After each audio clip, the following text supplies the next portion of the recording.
Students, how are you all? Today we are going to start a new chapter in the Kingdoms of Fools. In the Kingdoms of Fools is an interesting story of a kingdom run by a foolish king. One day, a saint and his disciple reached the kingdom. The saint was astonished to see that the people were sleeping during the day and worked during the night. He was disturbed to see that all the food items in the kingdom costed the same one due to.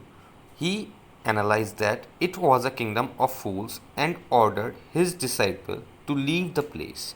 The disciple did not leave with his guru as he was lured by the abundance of cheap food. One day, a man approached the king for justice.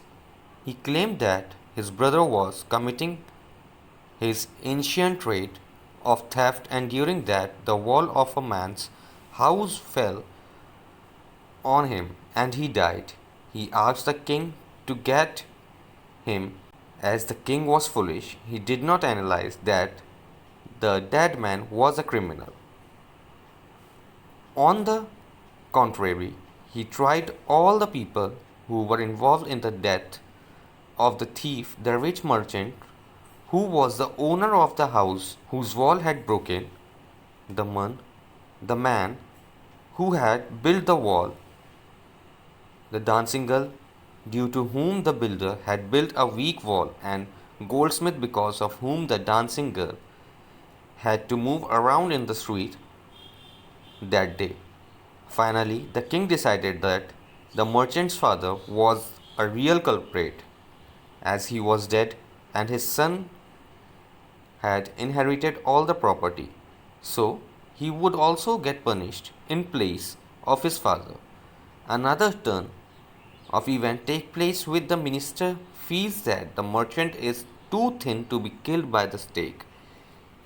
The king orders of his man to find a fat person who could be punished in place of the merchant.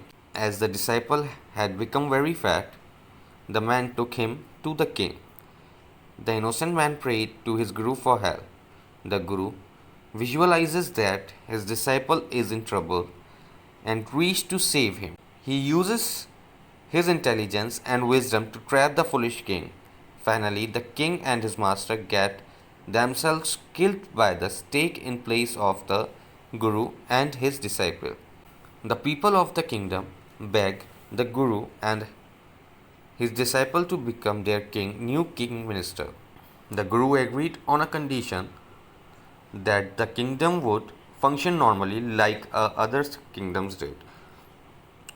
So student, this was a short summary of this story.